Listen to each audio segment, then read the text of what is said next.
Assalamualaikum dan salam sejahtera. Saya Kapten Rais daripada program Lemak Tulen. Sekiranya anda adalah seorang yang boroi, seorang yang berlemak, seorang yang rasa badan tak sihat, sikit-sikit penat, sikit-sikit mengantuk dan korang dah mati akal nak menyelesaikan semua masalah-masalah yang aku bagi tahu tadi, program Lemak Tulen memang untuk korang sebab kita tak pakai apa-apa jenis produk, kita tak guna apa-apa alat senaman, korang pun tak perlu pergi ke gym, semuanya boleh buat daripada rumah saja dengan workout plan yang tak ganggu masa korang dan juga diet plan yang sangat murah dan ikut cita rasa Malaysia. Seluruh orang Malaysia tak kira bangsa, tak kira agama, tak kira umur, tak kira jantina, semua boleh join program Lemak Tulen 7 hari. Alhamdulillah dah ramai berjaya. Lebih daripada 4,000 orang dah pernah join program Lemak Tulen dan semuanya alhamdulillah dalam masa 7 hari saja ramai yang dah dapat hilangkan boroi. Daripada boroi dah dapat perut yang flat dalam masa 7 hari saja. Korang boleh tengok sendiri dekat page Lemak Tulen, dah banyak dah testimoni kita. Dengan hanya RM89 saja dan tak akan ada cas-cas tersembunyi, kita akan ajar A to Z secara virtual dari rumah anda saja. Kita hanya ada 3 batch sempena bulan kemerdekaan ni. Gunakan PKP dan lockdown ni dengan sebaik-baiknya untuk korang buang lemak korang, hilangkan boroi korang dan jadi rakyat Malaysia yang lebih sihat dengan cara yang paling senang, cepat dan murah. Slot terhad, masa terhad, jadi korang jangan terlepas. Tunggu apa lagi guys? Jom join program Lemak Tulen.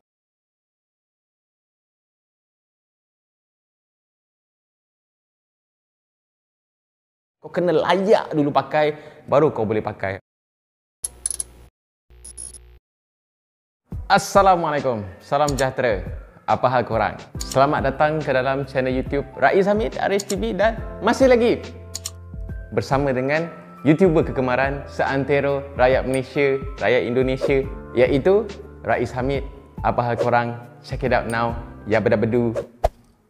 Let's go. Hari ni aku nak ulas sikit tentang isu yang sebenarnya dah berlarutan. Dah lama gila dah isu ni. Tapi yalah, ni Malaysia kan. Tiba-tiba lately naik balik cerita ada satu remaja yang berumur 19 tahun.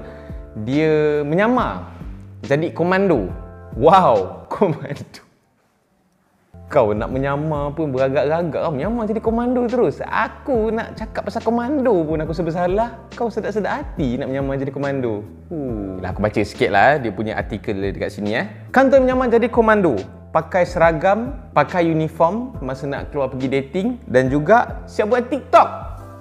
Hancur.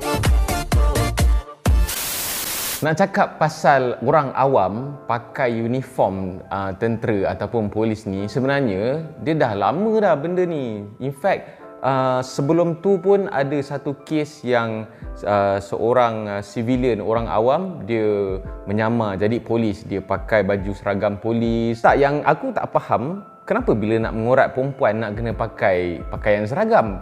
Pakai polis lah, pakai baju askar lah. Kenapa Dan aku perasan juga dekat Malaysia ni, okey, ramai orang yang suka pakai pakaian yang menyerupai askar, melambangkan askar. Contohnya pakai seluar loring lah, pakai jaket loring lah, pakai bomber jaket lah. Kenapa korang-korang yang nak menyamar sangat jadi askar, jadi polis ni, kenapa tak jadi polis betul-betul? Kenapa tak jadi askar betul-betul? Pergilah apply wataniah ke apa benda ke, ataupun polis bantuan ke, kan dapat pakai kan? Sebenarnya isu pemakaian uniform tentera ataupun polis ni telah banyak kali jugalah dibangkitkan oleh tentera sendirilah, oleh ATM sendiri. Salah satunya dibangkitkan oleh Panglima Tentera Darat pada tahun 2019 pada masa itulah, iaitu Jeneral Datuk Seri Ahmad Hasbullah Muhammad Nawawi. Beliau bagi tahu memang pakai menyerupai seragam tentera adalah salah mengikut undang-undang dan boleh didakwa. In fact, sebarang bentuk kelengkapan atau peralatan digunakan badan beruniform adalah diwartakan dan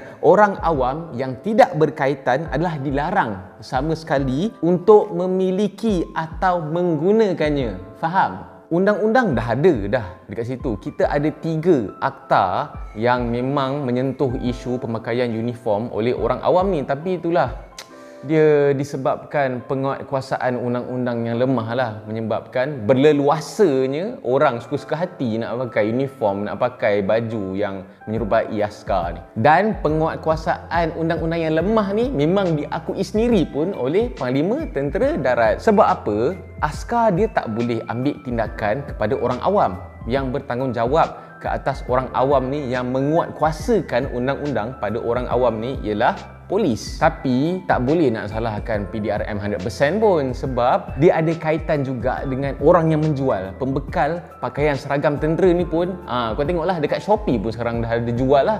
baju tentera, baju loreng, boot tentera lah. Suka-suka hati kau je jual. Kalau zaman dulu, zaman-zaman aku lah, sebelum ada online shopping ni, pakaian seragam tentera memang akan dijual kepada tentera sahaja dekat dalam camp. Diorang buka butik ataupun kedai aksesori dan pakaian tentera ni dekat dalam camp sahaja. Kalau yang ada pun dekat luar, macam dekat Pertama Kompleks, dijual baju seragam polis dan sebagainya. Itu pun kalau kau nak beli, kau kena tunjuk kad kuasa kau kena tunjukkan kau punya pengenalan diri kau, baru kau boleh beli. Dan benda ni juga memerlukan kerjasama daripada orang awam jugalah. Tampil kalau nampak tiba-tiba mamat ni macam tak nampak macam maskar pun, bolehlah buat laporan ke, bolehlah pergi ke balai polis ambil gambar ke benda kan. Tapi itulah, orang pun confused juga kan, sebab pakai baju askar lengkap rupa pun. Tapi itulah, orang yang menyamar jadi askar, jadi polis ni biasanya memang meyakinkan betul lah, sebab image polis dengan askar ni semua orang tahulah, rambut pendek. Lepas tu diorang pun tengok dekat internet, maybe kawan-kawan pun ada yang askar. Tapi cuma nak bagi tahulah, orang yang menyamar pakai baju seragam tentera ataupun polis ni, dia mesti ada slack dia mesti ada silap dia. Pakai badge terbalik ke, pakai salah beret ke, salah color ke, pakai lanyard salah ke, pingat salah ke, dia mesti akan ada slacknya. So dia setakat pakai nyamar mana yang dia tahu berdasarkan dia punya palatau je lah. Aku baca sikit undang-undang yang sedia ada yang menyentuh isu pemakaian pakaian seragam tentera atau polis oleh orang awam ni, okey? Seksyen 140 Kanun Keseksaan menyatakan sesiapa yang bukan askar, kelasi ataupun juruterbang. Askar, kelasi, juruterbang ni bermaksud darat, laut dan udara lah. Ini ayat zaman dulu. Dalam perkhidmatan tentera, memakai pakaian atau membawa apa-apa tanda menyamai seorang askar dengan niat menyamar, boleh dihukum 3 bulan penjara, denda RM1,000 atau kedua-duanya sekali jika disabitkan kesalahan. Another one is Seksyen 16 Akta Kesalahan Kecil 1955 dalam kurungan Akta 336. Satu kesalahan iaitu mereka yang memiliki secara haram barang kepunyaan askar atau polis boleh dikenakan denda tidak lebih RM50 atau tidak lebih 6 minggu penjara atau kedua-duanya sekali. Di bawah Seksyen 25 Akta yang sama menyebut secara umum iaitu peniruan warna atau lambang yang menyamai seragam tentera atau polis boleh dikenakan tindakan denda tidak melebihi RM50 dan pakaian yang dipakainya dilucutkan haknya. Dan last sekali adalah Akta Rahsia Rasmi 1972, Akta 88, Seksyen 9 kurungan 1 perlu menyebut penggunaan atau pemakaian tanpa kuasa yang sah uniform tentera atau polis atau apa seumpamanya hingga mampu memperdaya. Hukuman denda tidak melebihi RM10,000 atau penjara tidak melebihi 7 tahun boleh dikenakan. Contohlah, aku bagi yang paling senang lah. Korang ingat tak dulu ada beberapa orang artis, dia kahwin, buat majlis, acah-acah nak pakai macam pakaian seragam tentera, siap ada dia punya pig cap dengan baju number 1 dress dengan pedang. Itu pun salah dan artis-artis ni patut kena sedar juga, kau ni ramai follower, kau ni kadang-kadang jadi idola. Bila orang tengok kau civilian tapi kau boleh pakai, dan orang awam ni akan terikut-ikut lah. Jadi artis-artis ni kena lagi sensitif lah. Benda ni salah, jangan buat, nanti orang tiru. Straightforward, senang. Jadi nasihat aku sebagai bekas tentera, yang aku sendiri pun dah tak ingin dah nak pakai pakaian seragam tentera sebab tahu aku ni sekarang orang awam dan menjadi satu kesalahan kalau aku memakai pakaian seragam tentera. Kalau nak pakai pakaian seragam tentera, you have to earn it. Kau kena layak pakai, baru boleh pakai. Even aku, masa zaman aku dulu, masa cadet, bila time kita orang nak masuk hutan, kita orang kena pakai loreng. Sebelum pakaian loreng tu dibenarkan kita orang untuk memakainya, kita orang kena belasah dulu, babe. Aku ingat lagi, masa tu adalah latihan first kita orang nak masuk hutan. So zaman-zaman tu QDM masih lagi memakai loreng yang macam tentera darat, yang loreng warna hijau tu kan. Malam sebelum latihan nak masuk hutan besok tu, kita orang kena belasah, kena pumpak sampai pukul 2-3 pagi. Habis je sesi pembelasahan tu, barulah dia cakap, now korang baru layak pakai loreng. Nampak tak? Nak pakai benda tu pun, kau ingat satu benda yang senang ke? Walaupun kau dalam askar, kau kena earn, faham tak? Kau kena layak dulu pakai, baru kau boleh pakai. So aku minta lah lepas ni, especially kepada penjual, pembekal, okey. Jangan sewenang-wenangnya menjual dekat tempat awam, especially dekat online. Aku tengok dekat Shopee, Lazada, bersepah babe orang jual pakaian tentera ni. So, hati-hatilah. Kalau jual dekat online, kalau orang tu beli secara online, macam mana kau nak tahu dia ni askar ke bukan? Kalau dia mengaku dia askar pun, macam mana kau nak pastikan ID yang dia bagi tu ataupun kad tentera ke kad kuasa ke adalah yang betul dan bukan yang palsu ataupun dia guna orang lain punya ke? Dan kepada orang awam, dah tahu benda ni, okey, jangan sewenang-wenangnya pakai pakaian yang menyerupai askar. Akta tu dah melambak-lambak dah ada banyak akta secara jelas dia dah bagi tahu benda ni adalah satu kesalahan. Tak payahlah kata nak pakai, banyak lagi ada color pelangi, color bunga-bunga, color polka dot, banyak lagi corak-corak yang kau boleh pakai. Askar juga yang kau minat, okey? Nak pakai baju askar, join askar.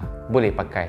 Ni dia. Memang tak lain dari askar Melayu lebih baik balik kampung tak nak beli kayu lah. Sekiranya anda ada sebarang komen ataupun cadangan, okey, maybe nak komen pasal video ni, bolehlah komen dekat ruang komen dekat bawah dan jangan lupa untuk tekan butang share. Share video ni. Penting untuk video ni sampai ke segala penjuru dunia ni. Okey? Make sure orang Malaysia, orang awam semua tahu, okey, berkenaan dengan isu pemakaian pakaian seragam tentera ataupun polis ni adalah satu kesalahan. Okey? Make sure untuk share video ni. Dan jangan lupa untuk tekan butang like, jangan lupa untuk tekan butang subscribe. Okey, kita road to 200k subscriber. InsyaAllah kita akan buat giveaway yang gempak punya untuk korang. Okey, insyaAllah doakan supaya cepat sampai 200k, doakan supaya dimudahkan rezeki aku. InsyaAllah aku doakan untuk korang benda yang sama. Dan juga jangan lupa tekan butang loceng untuk notification video-video daripada Rais Hamid, channel Aris TV yang seterusnya. InsyaAllah aku akan sentuh lagi bab-bab yang lebih kurang macam ni. Contohnya kenapa tentera tak boleh main TikTok. Nanti kita akan sentuh isu tu, okey? Sehingga kita berjumpa lagi dalam next video. Assalamualaikum. Stay safe, jagalah keselamatan, jangan penting diri sendiri. Kita sama-sama doa supaya COVID ni boleh turun. Okey, insya-Allah. Assalamualaikum. Bye bye.